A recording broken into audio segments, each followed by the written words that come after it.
somewhere. So we're just going to ask questions as we go. Welcome, Jason and Jim. Thanks for having us. Thank you. You're welcome. So when I told my mom, oh, you have to remember, my mom is very stiff and not a big music lover, never goes out to see shows. But I told her, Mom, I'm going to be doing this radio show with this really cool lady, Debbie Ryan, and we're interviewing a musician. His name is Jason Hanley. And she said, oh, the long dark hair who works at the juice bar? And I said, how the hell did you know that? Yes, that's exactly right. Because you have to have another job. Exactly. Yes. I think the other jobs help keep us grounded as well. Oh yeah, totally. Oh, yeah. Keep you. Yeah. Can't stand clouds. Well, you can, but Yeah. then you. The come down. Yeah, it's real hard. Yeah. No, I have a first question for you because Yeah. we first were going to interview you, and you wanted to bring Jim along with the flute, Yeah. which I love flute. Right. So you guys play together a lot. Is there a band? Are you solo? Like, how does this work? Ooh, my gosh. Well, I first met Jason 12 years ago, Yeah. in case you don't remember.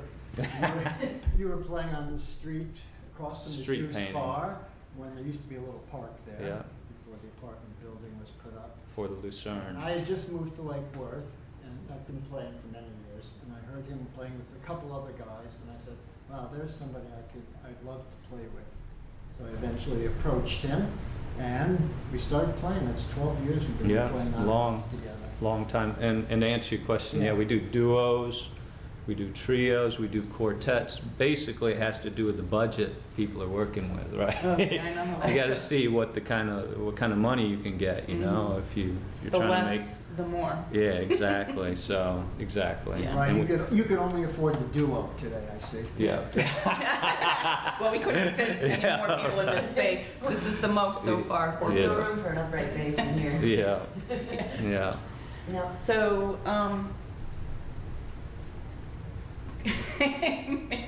Mary Lou's signaling us. I'm sorry, I'm just going to tell the You truth. must speak louder. Louder. Okay. What's Soundproof? Soundproof, I got here in '99. I came from Charlotte, North Carolina. I was like really sent by the state, basically kicked out of the state of North Carolina. You know, get out, you know, don't come back. Here's, you know, a month in a halfway house for free, and then here's a 6-month stay, get your shit together kind of thing. And in '99, there was this girl that lived in the halfway house, and she wrote this song. I mean, which actually was a poem. So she wrote this poem, and it's had the phrase "soundproof world" in it. And I was like, damn, that's kind of cool. And I needed to reinvent like a music persona. So I figured, well, from now on, I use that with anything. And like Jim said, I use it with a duo, a solo, a trio, a quartet, whatever. Whatever's clever, you know. So I started using that name back in '99, and I started recording under that name. And I used Soundproof Productions as the production company that catapults that name. So that's basically where that name came from. It came from a girl's poem that I stole, borrowed. well, North Carolina's loss is our game. Yeah, thank you. Definitely. You're sweet. And I'm glad that you picked Lake Worth as your hometown or Yeah. home base. Well, I left Delray Beach. Actually, it was Delray Beach, but then there was a big change in Delray Beach, and to do some type of day gig, it became more work from season to season. I noticed that like the town started to grow faster, and I was working in the juice bar there, you know, part time. I keep a part-time gig, and so I was doing a juice bar gig there, and it, you know, every season it got to be a little bit more work, and it's not really what I want to do, what I want to spend my time doing. It's what I do to make ends meet, so I don't have to, you know, do other things to compromise myself. So then you moved to So Lake Worth, exactly. which is a very odd little bohemian Yeah. town of Quirky. fishermen and drunk people and artists. Exactly. Yes. Yeah. It's like Key West without the money. Yeah, exactly. Yeah. Yeah, it's not as foo-foo as Delray was to me. But I've seen you play in some frou-frou places Oh, too, yeah, like yeah. the Envoy on the Yeah, ocean. we had that gig for a while. Well, you gotta get a little foo-foo, right, to make a couple Get the money. bucks. Yeah, exactly. A lot of things I do that I didn't do in the past when I was younger. I do a lot of jazz now. That's Palm Beachers love that. But you've kept your jazz organic, which I really appreciate about you. Yeah, You've always been organic. yeah, thanks. I want to ask something about that because I've talked to Alex about this. I love music, right? Right. I don't really understand jazz, but I listened to your music. It's jazzy. It's a not little like different. jazz. Yeah. So is that like jazz fusion or what is that? It wasn't really exactly I guess the thing jazz I don't that understand. turns folk or pop or anything into jazz or classical is the fact that you use the chord structure to improvise over. In other words, that's why I love playing with Jason. Well, first of all, I appreciate his playing ability. And number two is that he's open to allow me to express myself by improvising. In other words, making up melody after melody over the chords that he Mhm. plays. And anyways, to me, that's the definition. I'm not sure if it's Yeah. accurate. but- Yeah. That's a good working definition. Yeah. Yeah. And using things other than just triads. Right. You know, using more sevenths, more minor sevenths, more augmented fifths, more diminished fifths. You don't get that a lot in rock and roll. So, Yeah, it pushes the musician to think and express for me. yeah, it gives you more of a language. It's more of a musical language, and we provide more of a storyline with that musical language. You know, so we're not, you know, like I studied jazz a little bit in college, but I decided it wasn't going to be my all thing. It wasn't something that I liked the sounds, and I like the challenge. It's, you know, it gives you Of the jazz? yeah, the jazz, because it gives you, you know, frameworks to work in, and you know, you can listen to some people and they, you know, don't know what's going on. You can listen to other people and they know exactly where they're at in the music, and you know, so for me, it's a big challenge. I like it, and you know, it gives a more paints to color with. Yeah. Can we play another example of this jazzy jazz? Yes. Yeah. Ready to play one? Yeah, we're gonna play something a little bit more. It's not quite jazzy. It's a little bit more rocky, but we'll. This comes from early in Charlotte. I wrote this on Wellington Avenue in Charlotte, North Carolina, with two other gentlemen. We lived in a one-bedroom apartment, and we made ends meet. And me and the one guy was an English major, and we wrote this song together. And this is kind of where we were at the time when we wrote it. So.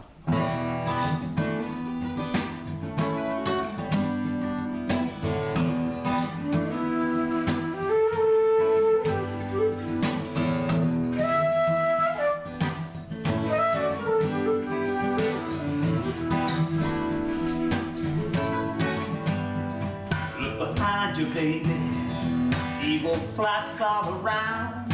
Our world it splits apart. Our weight it pulls us down.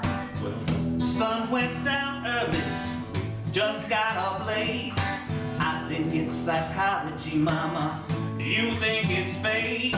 I'm feeling a bit sick, and I'm feeling a bit sick myself.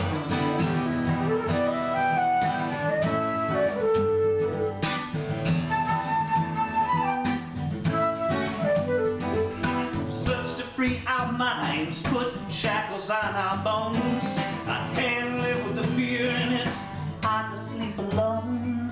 I heard what happened, the people's best laid plans. So I never made any, mama, and I wonder if I can. And I'm feeling a bit sick, and I'm feeling a bit sick myself.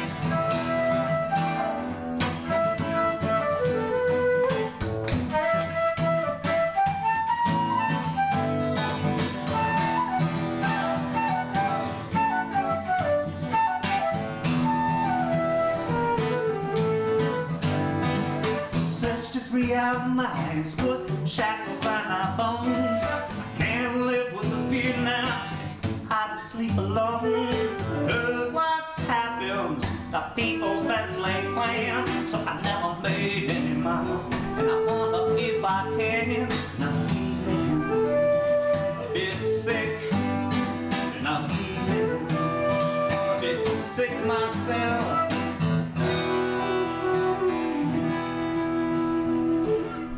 Nice. I like that. Good lyrics too. Thanks. Right, so that's the fun about playing with Jason. We haven't done this tune for 2 years at least. So Yeah, maybe more that's like the- 5. So that makes it exciting. We've played it many times Yeah. previous to Mhm. this, but it's been at Yeah. least 2 years. It's all fresh. Bringing it's it all back. new. Yep. It Yeah. allows me to play what I want, so yeah, it's Yeah. great. I let go a lot of these tunes from the past because they kind of give me a weird feeling. Bring back Yeah, what you were yeah, feeling a at lot the of- time. See, I'm always Yeah. telling, let's do your tunes. Let's do more of your Yeah. tunes. I always wondered that if songs that people wrote in their younger years, you know, when they were going through things, and when they sing them now, if it would bring that back up. Yeah, For me, it would. Yeah, It would, and I'd just Yeah. start crying, Crying ruin the whole. all over again, yeah. Weird feelings. Oh, I yeah. thought I was over this. Oh, Yeah. Yeah. no. Yeah, strange. Mm. Real But strange. that's how you know that you're really doing it from the heart. Yeah. When you're, like, there's no way to say this without sounding raunchy. When you're touching yourself, Right. Yeah. This is true. Yeah. then you know you're onto something. Yeah. Yeah. And that was all about heroin addiction. So, you know, hard. Don't hard wanna go period. back there. Three of us living in the house together, and the co-writer of that song, I got to say, is a guy named Eric Adams, and he lives out in Portland now. He's a real good friend. And luckily, all 3 of us, you know, lived where a lot of people in that area just kind of died off. So, you know, it's an emotional song. Yeah. Yeah. Well, I'm glad you're doing better. Yeah. Than no, back we're- then. Things are good Yes, now. things are looking up. Yeah. Gotta go through the fire. Yeah. Go through the fire to Yeah. get to the goal.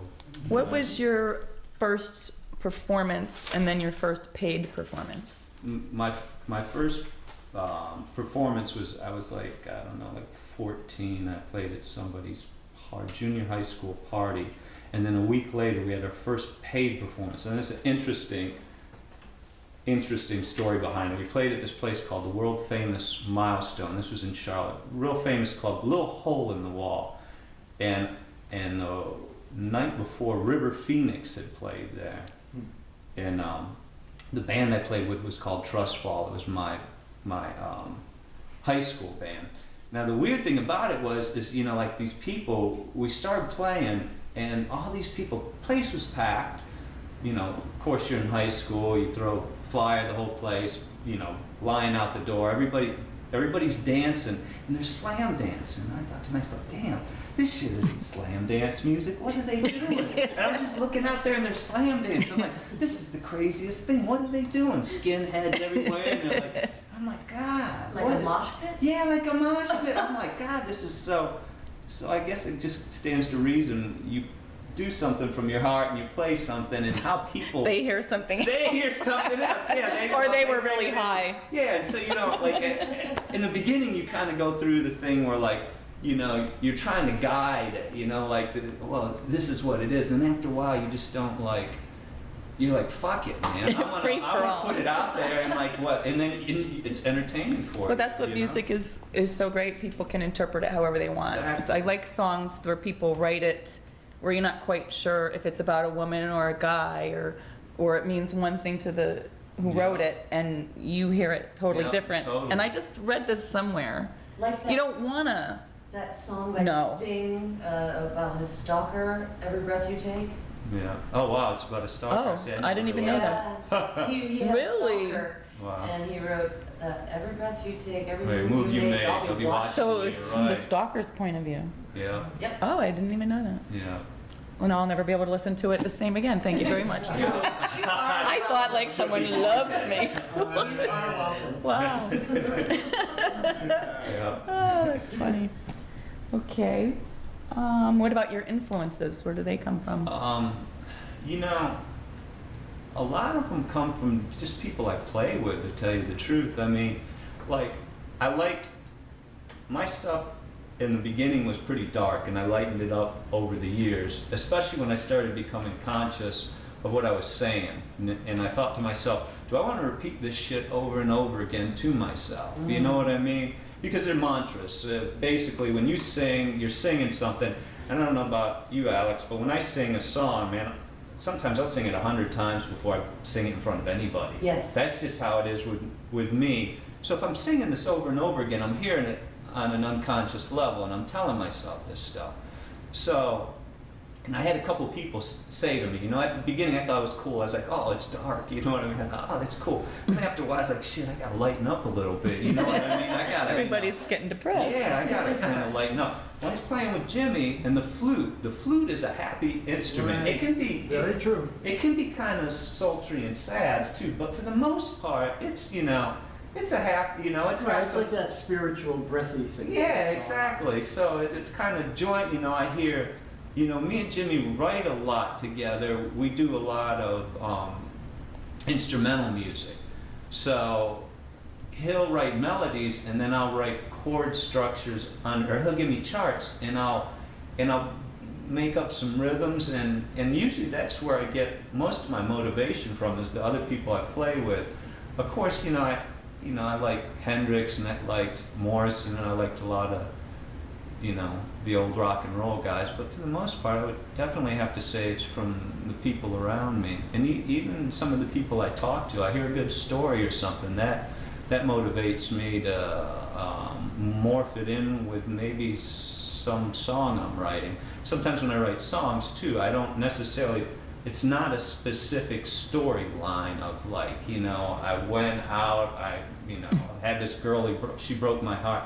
I try to make phrases that go together, that go with other things, so they don't necessarily have to be, somebody's not necessarily going to know exactly what I'm talking about. It can open up to mean Right. many things. So you say one phrase, but it can have a duality to it. So. You And know. sometimes you write to a mood. Yeah, exactly. Or in your tone, and you figure out a different vocal tone, that you want to be a little softer, or you want to be louder, Or that chord structure, that sequence of chords has a melancholy feel to it, so your lyrics will reflect that. Exactly. You know. Exactly. You know, and sometimes just the opposite. Sometimes you like to write sad sounding chords, but throw a little bit of a different twist to them. You know.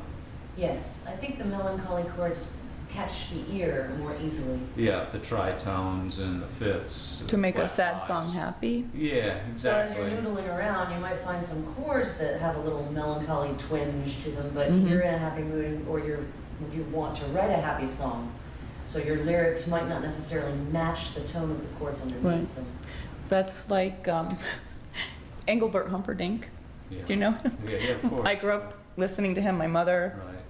sorry to say, God rest her soul, she sat downstairs crying a lot Uh, to these songs. But I have his greatest hits CD and I love it, right? And I take it on road trips and I'm singing it. Yeah. And then one day I was like, oh my God, these are, Yeah, it's I feel depressing really shit, happy when I'm right. singing them, but Yeah, I'm like, yeah. it's all about breaking When your up. unconscious mind came in, you're like, Everything- oh, finally, you're like, oh, shit, I woke this is up. right. No wonder she was crying all the Right, time. exactly. Oh my God. Yeah, I still yeah. love the songs, but that's Yeah. a good way. If you're going to feel sad, you may as well Yeah, be boppy when you're doing it, you And know? that's what Jason was talking Yeah. about, is that we, at some point in our journey, we realize the power, the influence that we have over other people and over our own subconscious mind. exactly. We have to master our thoughts, because otherwise we'll end up crying all the time. Right. And making our audiences cry all the That would be a time. bad song right Your here. emotions, you have to learn to kind of keep your emotions indifferent and kind of just stand outside and look at it, go, oh, wow, yeah, that's kind of sad, you know, and Like the Buddhists say, Yeah. practice detachment. yeah, exactly, totally. You don't want to, and especially even, you know, when you're performing in front of people, because you have all these things going on in your head and you got to focus on what you're doing, right? And you see people out doing their thing and you're playing, you're singing your happy la la and seeing all these people, and you got these dialogues that are going through your head, but they're not necessarily real. It's not what's actually happened. Sometimes, you know, it is, Alex, you're playing and you see somebody over there talking, you think, oh shit, you're talking about me. Oh my God, this fucking, you know what I mean? And you're like, oh fuck, they're laughing now, you know? And it took me a while to figure this, you know, little trick to this. This lady gives me, this is about 10 years ago, she gives me this little, I told her this story. I was like, yeah, sometimes your head gets noisy. Sometimes it's great and you're having a great time in the moods, but sometimes, you know, the demons come in and they play with you. She gives me this little dragon. And she says, put this on your mixing board. Anytime you have those thoughts, you know, you look at the dragon and you send the thoughts to the dragon. So I like, you know, I get up there and I'm playing, you know. The first time I used it was at South Shores, you know. I was like, okay, I'm gonna put this on the dragon. Put the dragon over there. Because there's a lot of dragons at South Shores, right? Oh you know, my God. lots of dragons. I mean, oh man. We were playing one time and Jimmy goes, look at the two at the bar over there, and they're having like masturbation at the bar with a towel, and we're like, oh my God, what are you doing? This is, come on. I go, well, I guess the music's good, huh? Yeah. Right? Makes you feel that good. If you think I'm sexy. What was you doing, Rod Stewart? What's that guy, George Bach? They recently closed, right? Yeah. Oh, I wonder why. He got him, hey. The dragons brought him down. I don't miss that place. No, I don't. I A mean, lot of dragons there. yeah, totally. So you have the dragon with you at Yeah, Soundproof? I put it on the, I don't do it anymore because I don't have the same issue. It's like I went through this process with it. I look at the dragon when I put it like this. I had squirrely thoughts. I look at the dragon and the squirrely thoughts went into the dragon. I shut the dragon case and took it home and I put it in the closet. You know what I mean? Then I eventually threw it away and all the thoughts went away. Well, they didn't quite go away, but you know. You can control them now. Yeah, exactly. You know, that kind of. Do you get nervous before you perform at all? Oh, I mean, Still? I've been playing 30, I've been playing 30 years, and I still get nervous as shit. Do you have any calming tools I that you breathe. use? Yeah, breathing. Yeah, that's it. Breath is about all there is, really, for me. I mean, I used to do a lot of drugs when I Yeah. was younger, but, you know, that didn't last too long. Like I said, I got sent by the state, and that just didn't, I wasn't going to live much longer, so I had to figure some things out for a while. I remember when I first got here and I realized how much anxiety I really did have, and I was in the shower, and I'm taking a shower, and all of a sudden I'm breathing, and I was like, oh shit, I'm responsible for this. Right. You know, I thought that was automatic, you know what I mean? Oh, how do I do it? Okay, you know, for real. I was like, oh shit, you know what I mean? It's okay, is that enough? And I started intellectualizing this breath. And then I started researching. When I got here, I researched everything. I was into religion, I was into everything. Witchcraft, okay, well, you know, I'm still convinced Jesus is a witch, you know. I agree. But, you know, he's just a witch, that's it. He knew a lot about a lot of things. But I remember this, I think it was a yogi master who said that you're born into this lifetime with a finite number of breaths. Oh, I'm screwed then. Don't breathe too fast. Right. You're breathing shallowly and quickly. You're Yeah. gonna die. You Yeah. know, you're gonna have Yeah. half as many years on this earth. So that's to remind you to be mindful of every single breath. Yeah. Extend it for as long as you can. I'm gonna remember Certain that. number. And they, you know, and the funny thing is they say, you know, when you're a baby, when you're born, you breathe right, and that's over a period of time that you get anxiety, you get fears, and you start holding your breath more. Where babies, when they breathe, and you look at a baby, it's real easy. You look at a baby, the baby breathes in, and the diaphragm fills up, and you're like, wow, well, you know. I started, you know, singing better because I started figuring out, oh shit, this is how you do it. Because I did it for years, kind of just shallow, not pushing it out a lot. So. Well, when that's how you do it when you don't want to hurt your voice. Yeah, exactly. Yeah. Yeah. And Yeah. Jim, what was we've heard about his first gig experience. What was your first gig like? Well, not that far apart from Jason's. I'm 67, and my first gig was when I was probably 15 or 16, 10th grade, high school band, the Coachmen.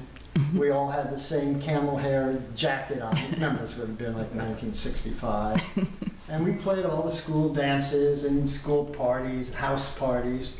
And that was my first, but back then I played saxophone. I played saxophone I was many, gonna ask. many years. I also played bass and rhythm guitar, but my main wind instruments, saxophone and flute. And my main influences would have been late 60s, all the Hendrix and the Cream and all that sort of thing. Even switched to bass guitar during that era. Wanted to be cool. Get more chicks. Yes, but my love back then. No, but yes, the that's bass what- players don't get the of course. chicks, do they? Do bass players get more chicks than? Or is that the drummers? I think then the saxophone players might get the most. Okay. Oh, yeah. Oh, the joy of Sexy sax. sax. Yeah, the joy of sax. But I switched to sax and got into like soul groups, R&B groups, because that's where a horn player could really fit in. Yeah. She did a lot of James Brown tunes and that sort of thing for a whole bunch of years. Then I moved down to the Caribbean, St. Thomas and the Virgin Islands. And I taught school there, music, and also played in all sorts of island groups, all the different instruments, but a lot of calypso and Latin stuff. Can you play a steel drum? Yeah, I know how it works. Yeah. I mean, there's some great steel drum players right in Lake Worth. Oh, by the yeah, way. totally. Two guys that I know of. Yeah, Or, Supa's a great player. Yeah, just wonderful. It's a great Yeah. instrument. Then, oh God, now, geez, I am that old, huh? About 30 years ago, I put down the saxophone and just decided to concentrate on the flute. Easy to Because get. it wasn't much to carry. Yeah. I always tell him, Not a lot he of shows setup. up with a flute, I got the whole PA, he comes up, oh, do you got my stand ready? Are you kidding me? The big sound of the Oh, guitar, your Christ, voice. right. Oh, and you got my this He has God. seniority. 2-foot little instrument. You get more chicks than the guitar. Yeah. Give the guy a break, Jason. I'm just like a journeyman flute player. I love to play. I play where I can. I love the type of gigs we do, which I would say, I don't know, 80% of us are outdoors on the street. Yeah, All yeah. sorts of festivals and green markets, because you reach a lot of people. So that's where I'm at now. I'd like to just set the Yeah, record yeah. straight about this chick thing, you know what I mean? I've been playing music for a long time, and this shit has actually probably hindered me from as much female experience Correct. as everybody I agree. talks about, you know? It's the 2000s, come on guys. The people getting the chicks are the ones with the Mercedes, you know, the musician guy, guy sitting over there, he's just quirky, you know, he's the guy that, you know, makes the songs up, and, you know, it's, I think I'd it's rather changed. have the creative, quirky guy than the guy in the Mercedes. Yeah, The corporate Dining and job. whining me and yeah, I don't go for that stuffy stuff. yeah, well. So I guess it depends. It seems like life could have been easier, though. Yeah. You chose a different situation, no. you know what I mean? But you wouldn't love what you were doing, probably. I What think, was I thinking? I think about that shit all the time. I'm like, I got an 18-year-old daughter, and I gave her a guitar, and she never took to it, so I didn't really try to push it on her. And I see a lot of musicians, I'm gonna make my kid blah, blah, blah, blah. And I'm like, nah, I'll let her do her own thing, you know, this is kind of... This has been a hard road, you know? Do you tell her to stay away from musicians? I don't tell her anything because she just doesn't listen to me. She's 18. I'm realistic, man. I know, you know, I'm lucky to get a conversation in there. Like you said, she's 18, and you know, she's in Mexico right now with her dad. My dad's a painter. He lives in Mexico. It's an inspiring place to go. But Jimmy was talking about soul music. I would say that's another inspiration for Yeah, me no, too. it is. I'm from Detroit originally, and that, you know, my dad used to work across the street from Motown Records at Hughes and Hatcher, and I grew up on that kind of music. Did you see the documentary Standing in the Shadows of Motown? Yeah, I did. Yes. Yeah. Oh, Yeah. great. Wasn't that phenomenal? Yeah. Amazing. Yeah. Highly recommend. Do you guys like to play another song? Sure. Sorry. Yeah, sure. This is a little bit political, you know. Sorry, It's a little bit of Alex. everything. We'll get back to that. Rapid Get right back to fire. that question from Alex after this one.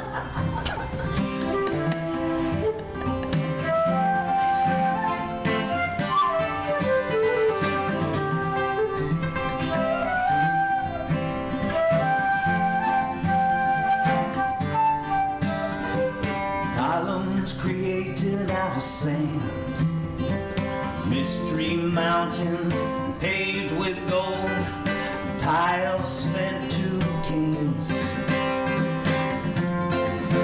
folded bathroom floors, servants building towers, let reach to the sky, serving for servitude,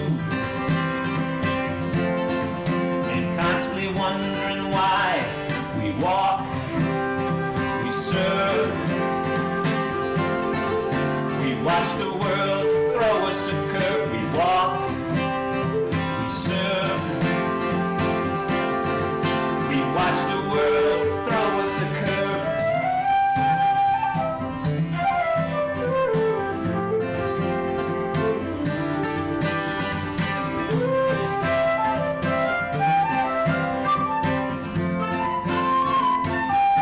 We blind ourselves with thoughts of restitution while we make pollution rapid fire in construction, rivets and turrets, nails like bullets, prefab homes of restoration, the mask of progress on our nation. There's safety in numbers, I heard, but I feel safe all alone. I say there's safety in numbers, I heard, but I feel safe all alone.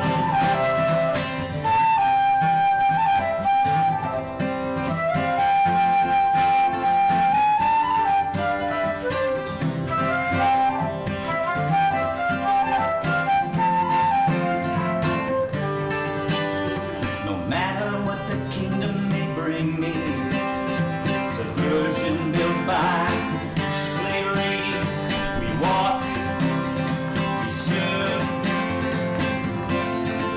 we watch the world throw us a curve, we walk, we serve, we watch the world throw us a curve. Thanks, guys.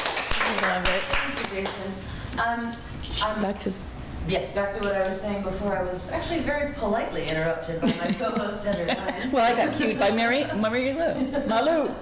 The woman behind the Yes. scenes, Marilu the Guzman. one that makes it work. Yes. Yes, thank you for all you do for local music. So, Standing in the Shadows of Motown is a documentary that I recommend everyone watch. It interviews the musicians who were part of Berry Gordy's Right, his team, right. that did all of the Temptations, the Marvin Gaye. That made the songs happen. Yeah, Stevie Wonder, all of the big names that came out of Detroit during that era, they were the pillars. And they didn't really receive recognition or monetary Money, right. compensation for their work.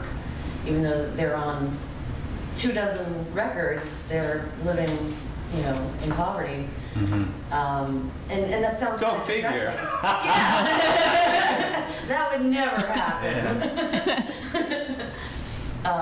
It sounds really depressing, but it was actually a very fascinating and I don't know if I would say inspiring, but there were funny parts to it. There were heartwarming stories.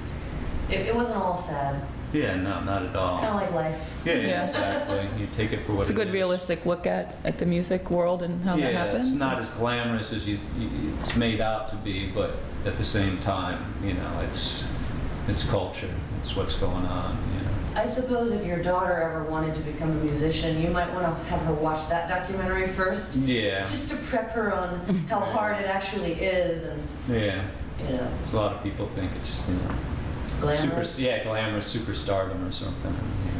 Maybe for some, I guess, but And I mean, there are gigs where you have played your heart out and you played all this happy music and everybody was dancing in the park and then you go home, you pack up all your equipment, lug it home, and you realize that you can't make your bill payments your this rent, month, you're right. and you cry yourself to sleep, Yeah, So it's hard to. But everybody push through loved those you. days. yeah. Yeah, everybody had a exactly. great time. Yeah. I'm getting He evicted. made people happy.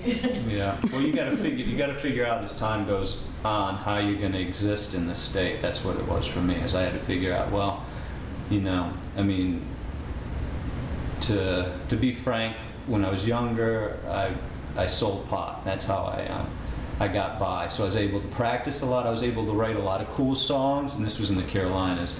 And I was able to record a lot in a lot of different studios. And I did a lot of trading too. You know, you trade quarter pound, half pound for, you know, I won't name the studios, but but you get by and you get a lot of experience. But then, you know, you form some nasty habits along the way, and you know, you have to figure out another way to make things happen. So when I got here, I kind of got like a part-time job, something I could go and, you know, leave and come back to, and it'll still be there. Can we go back to that, just because you had told me earlier? Yeah. Because it almost sounded a little like, oh, so maybe I'll sell drugs and that's how I'll No, fund not- myself. It not- ended badly, Not at all. right? Is that No, when you it was got kicked nasty. out of Yeah, North yeah. Carolina? Yeah,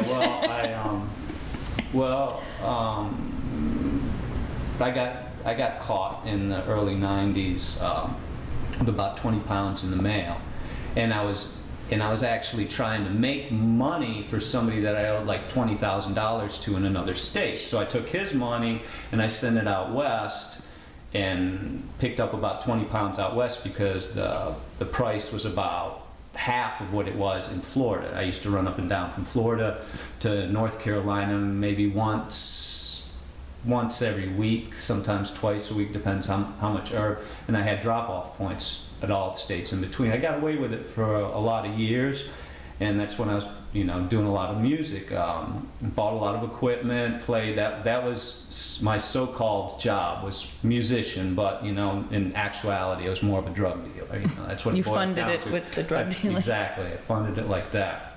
So, I don't see how that's any worse than No. record label deal. yeah, exactly. Anything really. I mean, Yes. anything in life, you know, period. I mean, you know, so now here we are, you know, fast forward 20 years and you got these people making it legal now, and all the people that got busted for it are no longer allowed to do that. They can't open up business anymore. So my thoughts on it is, you know, people smoke pot, and they always have, and I found profit from it and was able to support myself. But it ended up in a lot of drug addictions along Of the way course. because I had excess money, and, you know, I got into some, Irresponsible. yeah, I got into some troubles, and it just got worse and worse. And my karma, you know, at some point you can look back and you can see your karma like maybe a year off. You can see you did something and you can see the outcome of it. Oh man, you know, I shouldn't have done that. It was this prompted this to happen. But course. in the end, for me, my karma got about 5 minutes behind me. So if I did something that was drastic, I saw like 5 minutes later the consequences like that. Yes. You know? So, you know, it got worse and worse. I moved here. I got clean and sober in '99. Really haven't touched alcohol or any type of drugs to speak of since about '99. So. Good for you. Yeah, and life changed. I decided that I wanted music more than I wanted substance. That's what it was for me, because I produce music too, and the headspace behind using the computers and finding the right microphones, you can't do that all fucked up. There's just, it's impossible. And I started meeting people like Jim and other people that I loved their tone, I loved the way they sound, and I wanted to make beautiful music with them. And the only way to actually do it was to record it myself. You know, I wasn't going to go in the studio and spend, you know, $50 an hour, $100 an hour to record one song, and, you know, it just made no sense. So I started building up my own little studio, and I got into audio probably about 13 years ago. Started building my own studio. Recently I've gotten to video too, which is another neat adventure. You have this in your home? Yeah. So I record music under the name Soundproof Productions. We've also got a little label in Berlin, which most people don't know about, but back in 2008, I think it was, they picked us up. I was just online looking today, and I was like, oh yeah, there's these guys. And what they did was, all the recordings I'd done over the last couple of years, I sent them like a list of them, and they picked about, I think it was 18 songs they picked, and they put it on their album, and they pressed albums and they pressed CDs. And the deal with them was, it's a little psychedelic label out of Germany, and they pressed them, and they gave me a percentage of the pressing. So I didn't have to pay for any albums, I didn't have to pay, but they got to keep anything they sold. So if they say they did like 5,000 copies, they sent me maybe 25% of that in albums and CDs, which I don't even have the albums or the CDs anymore. I sold them, so I made my money back. I was pretty satisfied with it, and then I felt like I could say, well, I got a little label going on. In Berlin? How did that Berlin, happen? Germany. This guy, he lived on the corner. I lived on over near the park in Lake Worth, and I heard him playing this music one day, and it was really neat. The sound was like, it was kind of how I thought about music, how I would produce the music, and I was listening to it, and I walked in there, he goes, you know what, and before I said anything, he goes, this is how I hear you when I hear music. This is how your music sounds to me. I was like, wow. And I looked at the album, and it said Sony Records on the back, and I said, well, let me try these rascals out, you know, so I sent them some of my music, and they were in Germany.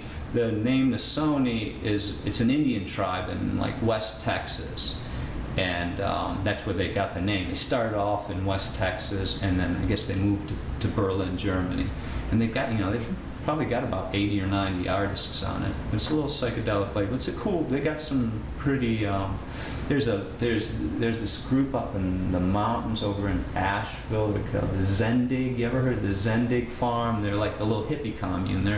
They're on that label too. So, but my label, Soundproof Productions, that's usually what I like to put on anything I record. And I don't just record myself, I record other people too. Good to know. That's good for other musicians to Yeah. know that are listening. Yeah. Which I wanted to say, I want to always ask, because there's a lot of musicians, obviously, listening to the station, tons. Yeah. And not everybody's successful, not that, you're successful, monetarily or whatever, but a lot of people want to know what to do. Maybe they're just starting out, like me. Like, I want to play the guitar. I pick, I love music. I can do a riff air guitar like you wouldn't believe. I could tell you how it goes. I picked up the guitar and I'm like, where do my hands go? Yeah. Like, what? I mean, just that alone is like, do I want to play music? Yeah, I played yeah. the flute in 7th grade. I stopped because I was embarrassed. I did Color My World. Yeah. Why didn't I love it. I hear that, and I'm like, oh, I could do it. I know where to put my lips. And I never kept on with it. Like, what keeps you going? Find that flute. Well, I'm still Yeah. going to do I picked it up in the music store, and I put it together, and was like, I know where my fingers go, and Yeah. I know how to do my lips, so I might. You just keep on I'm gonna doing do it. that. Persistence, just over and over again. You keep on doing it, and you do it till you get a tone you like. Even if you're not learning anything, or you're not even going to a teacher. I hear this guy, I go to take my dog to the park every night, and I hear this guy playing flute. I was thinking to myself, this guy needs to learn some more licks, and it's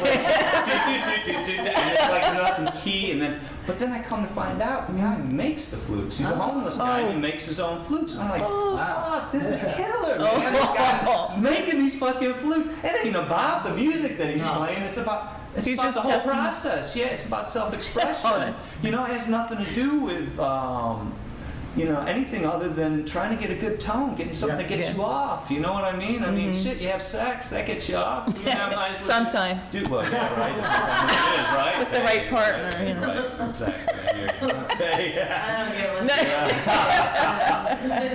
what But it's you hit tones sometimes, and it just feels good. You hit something right, and you're doing something. You're playing a song, and it might not make any sense, but it just feels good, and that's what you look for. You don't look for really anything else. I mean, when I got clean and sober, I remember this guy tells me, this guy pissed me off. He was a real asshole. He tells me, you need to put down your guitar for a year because you start playing guitar to get laid. And I thought to myself, God damn. I said, I never got started. I started playing guitar because my best friend sat on the porch and played Fire and Rain fingerstyle on his Martin guitar, and I could feel the notes in my body. I could feel the resonance on my skin, and it hit me and made me emotional. I wanted to cry, I wanted to smile, I could feel something. It had nothing to do with like wanting any type of recognition. It just had to do with, wow, I want to be able to do that for somebody else, you know, like somebody else gets the same type of vibe when that's what it's about to me. Nice. You know, so just keep on I do doing notice, well, the more, now that I've met so many musicians and I last few years really been paying attention, I notice, you know, you don't have to hold the guitar that exact way. Like No, people no, are, you not can at hold it all. however it's comfortable. I'm sitting there trying to like, and I Oh notice my people are like, God. whatever, they're like this, they're like Whatever, this. fuck. However your hand Look at feels Richie comfortable. Havens. He played the whole guitar with his thumb. Oh, His he did? thumb, and he was one of the most badass guitar players, I think, you know, for acoustic players that ever lived. Mm-hmm. He played it all with his thumb. He just tuned it. He played, moved up, and didn't even use his Wow. other fingers. He just used it all with his thumb. You know, a lot of rhythm, Yeah. you know. There's different ways to Interesting. do everything. There's no, when I went to college, of course, they tell you, you know, when I played classical music for short, very, very short period, I'd have to sit in front of a jury of these people, and they, you know, you had to sit like, you know, like this, and you had to- Oh, that's and uncomfortable. You had to, you know, you had to Yeah. have your thumb on the center of it. I mean, you know, of course I don't do that anymore. It's just sort of wasted time and Yeah. energy. You know, you do what feels Good to know. good.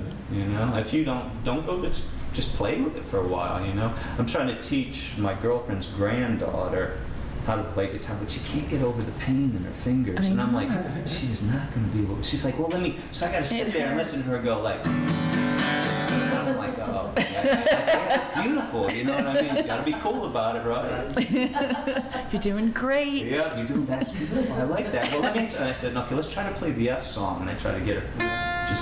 I just want to. That hurts. And I was like, well, you got it. It's gonna hurt, man. Come on. And I tried to explain. And the whole thing, the beauty of this. You go, no well, pain, no gain. Exactly. That's what I did. I was like, listen, you know, your mom.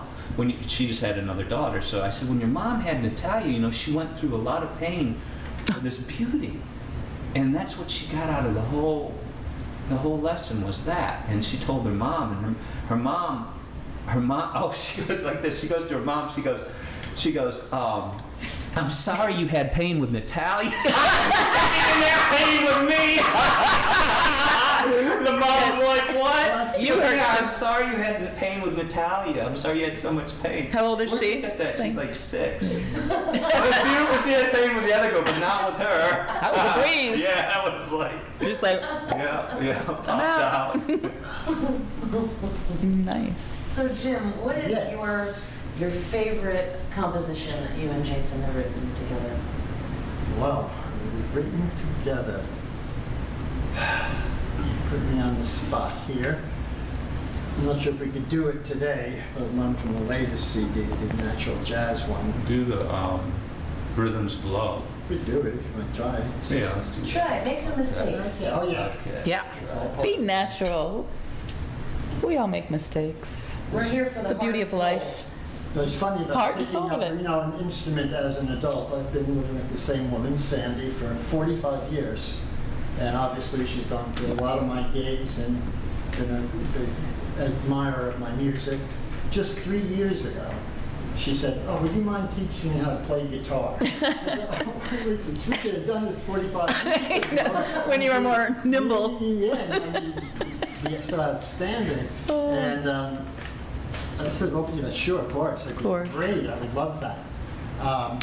So I started 3 years ago, and now she can play guitar, and she can do her chords, and we That get to is play music once in a fantastic. while. What, are you together. gonna go out on? That's cool, good for her. Yeah. And good for you Yes. for being a good teacher. Yeah, it's wonderful. I love teaching adults. Nice. Just want to say again, this is Debbie and Alex on Heart and Soul on WBMGR Internet Radio with Jason Hanley and Jim Kovalcik.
Very nice. Yes, that one is called Rhythms of Love, Very and it nice. was actually written for my wife. Oh, beautiful. A couple of years ago. And Yeah. Jason and I worked on it. That's my favorite on that CD. Cool. Yeah. It worked out nice, thank you. Thank you for sharing that with us. Yeah, thanks guys. Thanks for having us. You're welcome. It's over, the show's over? We have about 5 more minutes. 5 more Well, minutes. thank you, women, for doing this. This is really remarkable. It's all for the love of To music. see 3 women producing this radio show. Obviously not the biggest budget. And What bringing budget? in local musicians, that, right? The budget What's a of- budget? Yeah, Yeah. it is a budget. So I just wanted to thank you, really, sincerely. It's You're wonderful welcome. What you're doing. We're getting a lot of good feedback from especially the music community and people that love music. We've been doing it since before the Rudy stopped, 2 months. And we're getting a lot of 1 month. people interested, people like Zach Elliott here, other musicians or people affiliated with music that want to help us Yeah. since the Rudy stock. And Actually 1 month only. only 1 month? Mhm. We've doubled our listeners. Wow. Let's see, after Yeah, this I remember from the beginning. I remember when it was, Jason is one of the first musicians we have on the radio. Oh, that's right. Yeah. Like the second you. one or something, Yeah. right? really changed. Okay, how about this? How did you guys meet? Mary Lou and Jason? Well, when Bern had it,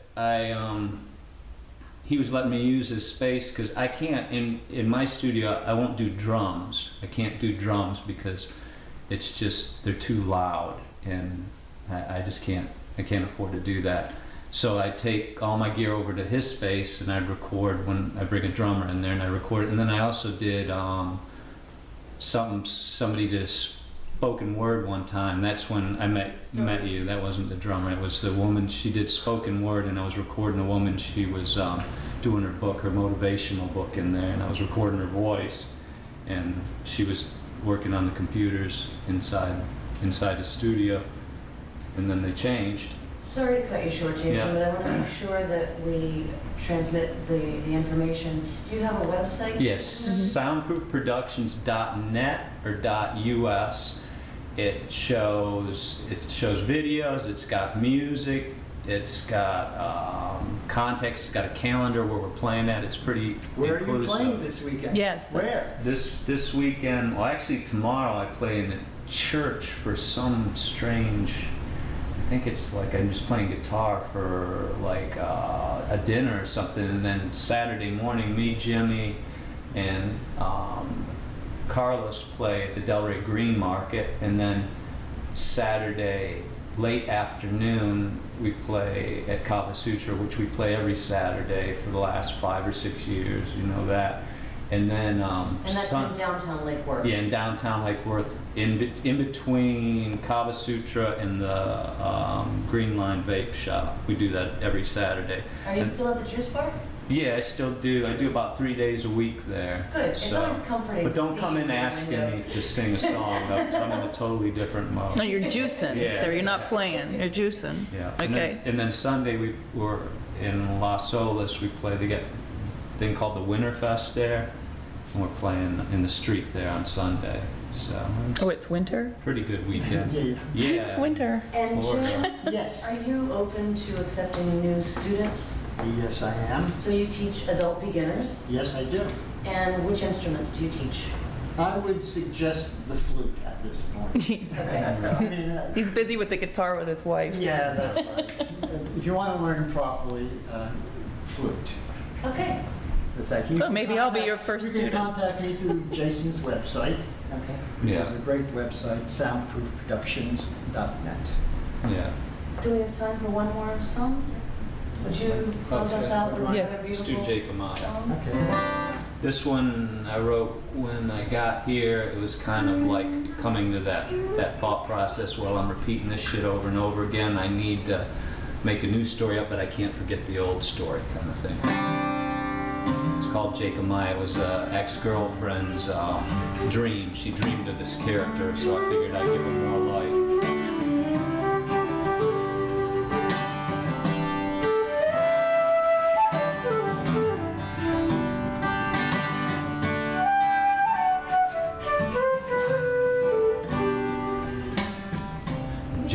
Maya Hill, ran the ledge. You ran so far, them people said. Jacob Maya, we stood that day. You fell down, and I can still hear you say, hush now, Kelly, you said, but don't say a word. You can have anything you want in this world. Anything, I said you, anything. You can have anything you want in this world.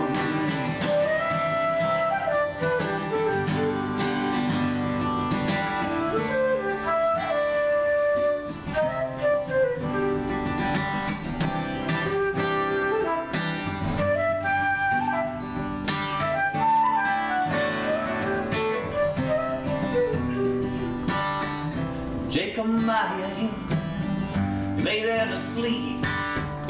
Don't you know you're lying on heaven's sheet? Don't you, I said you, don't you? Don't you know you're lying on heaven's sheet?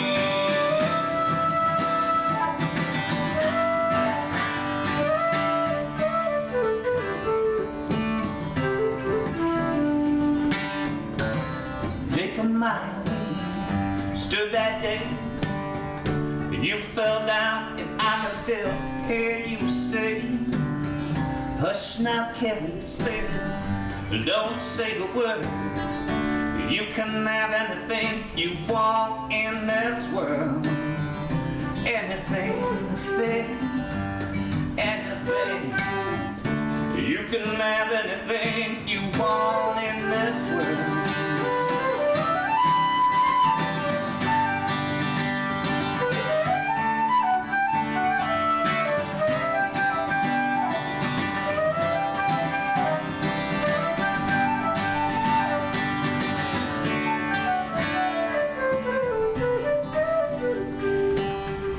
Jacob Maya Hill, lay there to sleep.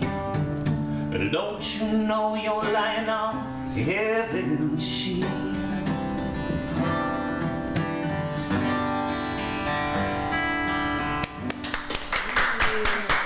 Private concert in Mary Lou's living room. Yes. Is that it? We wrapping up? Good.